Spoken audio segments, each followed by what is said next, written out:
Le New York Stock Exchange, la Banque de New York.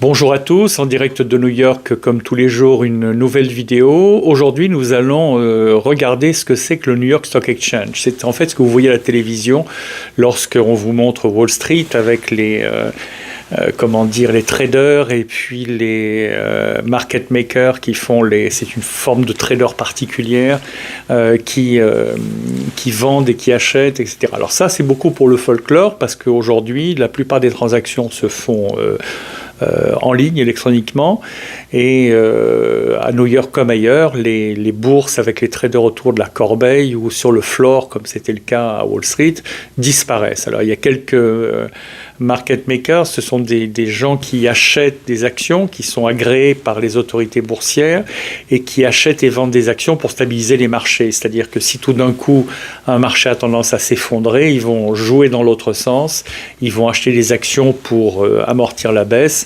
et vice-versa. Donc c'est un métier risqué, mais sur le volume, ils gagnent de l'argent.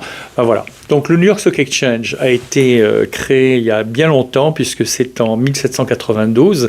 Et à l'époque, il faut savoir que les traders se retrouvaient à Wall Street, ce qu'on appelle la ville du mur, et il y avait un mur qui séparait les deux parties de Manhattan, et c'est le long de ce mur, ils se retrouvaient pour échanger des actions. C'était en gros des personnes qui mettaient un chapeau, qui disaient voilà, je fais l'intermédiaire pour acheter et vendre des actions.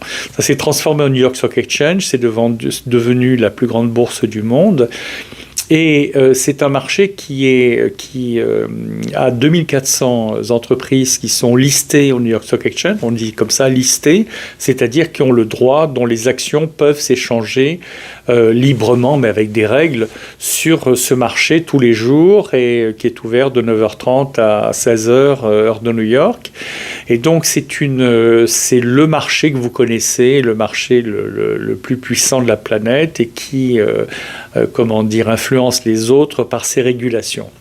Il faut savoir qu'il y a une crise en 1929, la grande crise de 29, et que ça a influencé toute une suite de législations en 1933, 1934, des lois sur les actions et les obligations qui réglementent le commerce des actions pour éviter qu'il y ait trop de spéculation, puisque la crise en question de 1929, on était dans une situation où les actions augmentaient. Donc comme elles augmentaient, les gens voulaient en acheter plus, et comme ils en achetaient plus, elles augmentaient encore, puisqu'il y avait plus de demandes que d'offres. Donc les prix montaient. Et puis, comme ils n'avaient plus assez d'argent après, parce qu'ils avaient tout investi, ils allaient voir leur banquier qui disait « Ah ben oui, vous avez des actions, elles sont montées, vous avez une véritable fortune, moi je vous prête. Et je vous prête tant. » Et alors, ils investissaient dans ces actions. Et donc, il y avait même une possibilité de levier, c'est-à-dire qu'on jouait sur 10% de l'action. Alors, c'est-à-dire, vous achetez une action qui vaut $1000, mais vous payez que $100. Et donc, si vous mettez $1000, vous avez 10 actions sur 10 000. Vous voyez, il y a un effet multiplicateur. Le problème, c'est que quand on perd sur 10 000. Donc, si jamais l'action passe de $1000 à $800, c'est-à-dire qu'elle perd 20%, ben vous perdez 20% de 10 000, c'est-à-dire 2000. Et si vous avez investi, ben ça va vous manger quasiment tout votre investissement. Donc, ce levier, c'est ce qui se passait à l'époque, et c'est ce qui a fait que la bourse s'est effondrée, et après qu'on a essayé et qu'on l'a stabilisée avec des règles qui sont très pointues maintenant, qui sont édictées par la Securities and Exchange Commission, qui a été créée en 1934. C'est l'autorité de régulation des marchés, comme l'autorité des marchés financiers en France, par exemple.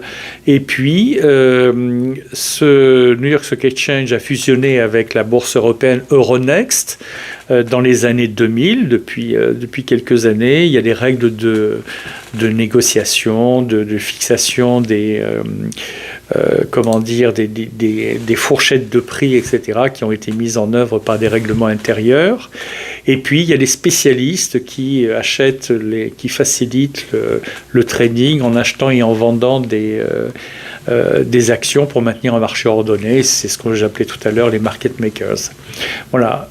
C'est une bourse maintenant qui est devenue très largement, quasiment exclusivement électronique. Les indices boursiers, vous les connaissez, c'est le Dow Jones, les valeurs les plus importantes de l'économie américaine, qui donnent un peu la santé de l'économie américaine au jour le jour et qui permet aux autres bourses aussi d'évaluer les tendances de l'économie américaine et de la finance américaine au jour le jour.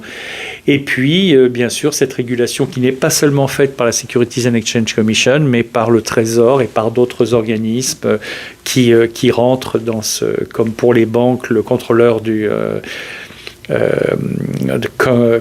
contrôleur de currency et puis d'autres organismes qui existent. Voilà. Donc, si vous êtes intéressé par cette vidéo, n'hésitez pas à vous abonner, à cliquer la cloche sur YouTube et autrement à vous abonner. Vous serez au courant des nouvelles vidéos qui sortent, puisqu'on en sort une tous les jours, sur des sujets aussi différents que le business, la finance, le management, l'intelligence artificielle étudiée aux États-Unis, vivre aux États-Unis, créer son entreprise à New York et bien d'autres sujets. D'ailleurs, si vous êtes intéressé par des sujets, mettez-les dans les commentaires en dessous et dans la mesure du possible, on les traitera le plus vite possible pour répondre à votre souhait. Et puis, je voudrais citer et remercier notre sponsor qui s'appelle BHSU University. C'est une université américaine, 100% en ligne, qui délivre un diplôme américain, le Master of Business Administration, plus connu sous le nom de MBA. Et c'est les MBA, ça doit être fait dans une université américaine. C'est là où ça a une véritable valeur. Et donc vous étudiez, notamment dans ces 12 cours, 3 cours dans lesquels il y a beaucoup d'intelligence artificielle, non pas du coding, mais comprendre l'intelligence artificielle et comment elle s'applique au business, à la finance, au management, à l'éthique, etc. Et puis, des cours de finance, bien entendu, de marketing, de management. Et en finance, vous étudierez justement toute cette part de Wall Street qui est très, très importante, passionnante, fascinante, sur le trading et sur les réglementations et sur ce qu'il est possible de faire ou de ne pas faire quand on fait de la finance dans une entreprise, dans un hedge fund ou tout simplement pour soi-même. Merci de votre attention et puis donc à demain pour une prochaine vidéo.